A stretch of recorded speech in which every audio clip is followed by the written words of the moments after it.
पूछबू कुछो? हाँ तो तू ही ना उतना दूर से चिल्लात हुआ। अच्छा लगवा आवा। का बोला? अरे तुहार पढ़ाई का बड़ा चर्चा सुन ले बाड़ी। हाँ हो तो रहबे कर रही कि पढ़ाई में बड़ा तेज रहलू। अरे वो तो है आज भी है। अच्छा कितना तो लड़की सुनीला कि स्कूल के पाछे भी पढ़ली। हम वैसा ना है बुझला। अच्छा सुना सुना बोला। कवन चीज भौजी बोला नाली अव्वल होला। अच्छा ये पूछत हुआ। हाँ हो।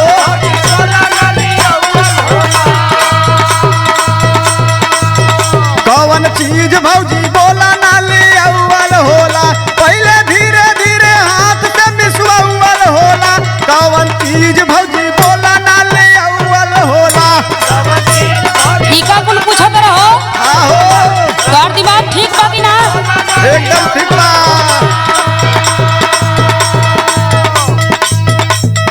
तू कुछो खा पी के तो ना आइलवा हो।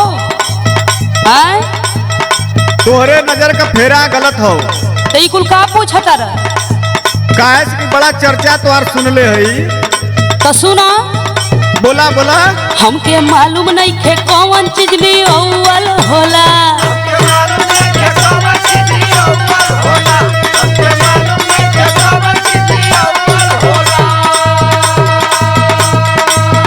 हमके मालूम नहीं थे कौन चीज भी अव्वल होला। तोहरे जैसन बोले वालन के पिटौवल होला। हमके मालूम नहीं थे कौन चीज भी अव्वल होला।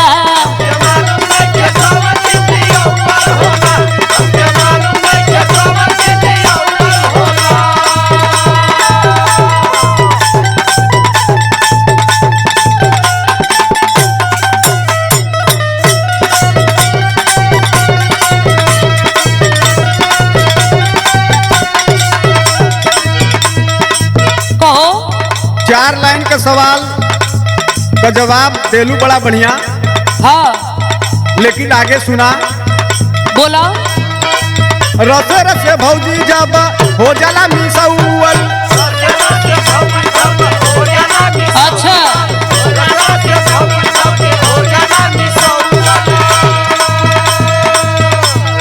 तब धीरे धीरे होला भौजी ठोकावल। ई कुल का बोलत रहो।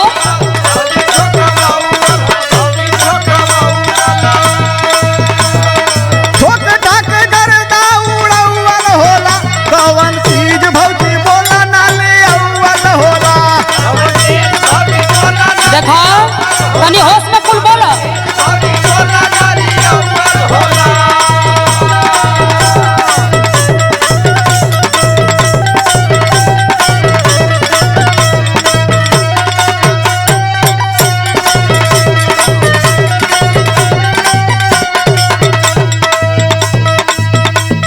देखो बोला बोला। ई कुल जवन बोलत रहा हमरा ठीक नहीं खे लागत बुझला। अच्छा हाँ काहे हो? ना हमरा समझ में आवता। मतलब कि हमार बोली तो के खराब लगत। तब कहो सुना। बोला। उल्टा पुल्टा बोलता रसन कोता भेजा।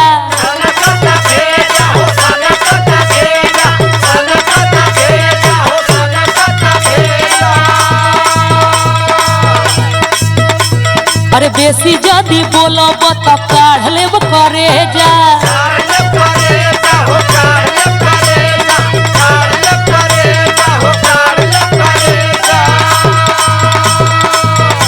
सुनो तारा ना। तो खूब बुझत हई। हाँ तारे को बात हमारा निक नहीं खेला। अरे अरे अरे बहुत गुस्सा आवता। अरे कम गुस्सा करल करा। शांति में जीवन जियल जिया। हाँ तो सुनो। बोला। अरे तोहरा जैसा लफुअन के लदी अव्वल होला।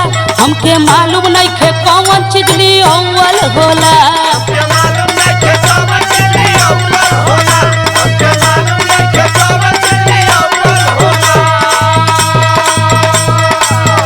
बड़ा बोललू बढ़ के हो।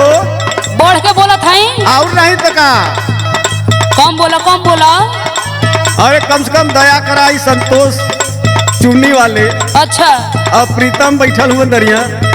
इतना बढ़ के बोलत हूँ। कुछ मस्तिष्क में बुझा तो का हम बोलत हई। हम सही बोला तानी। आ तू जवन बोलत रहा ना सब गलत बोलत रहा, ऐसे ना बोलल जाला। अच्छा अच्छा यार महेंद्रो भैया नाराज बैठल हूँ। तोहर बात हमरा समझ में नहीं खे आवत, बुझला? सुना बोला। जब हो जाला भौजी गर्दा के उड़ाउल। अच्छा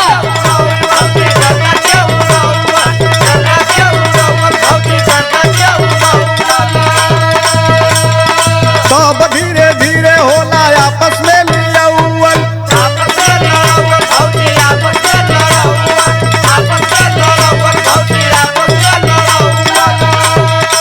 और सुनबू बोला। एकरा बाद रस रस चुआउल होला भौजी बुझलू ना सुरती का खावाउल होला। अच्छा ये बात बा।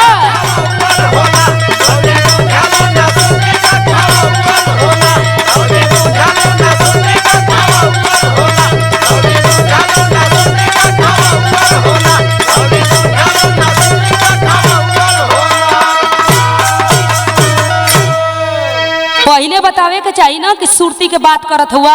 अरे जा एकदम गलत समझ के बैठलू।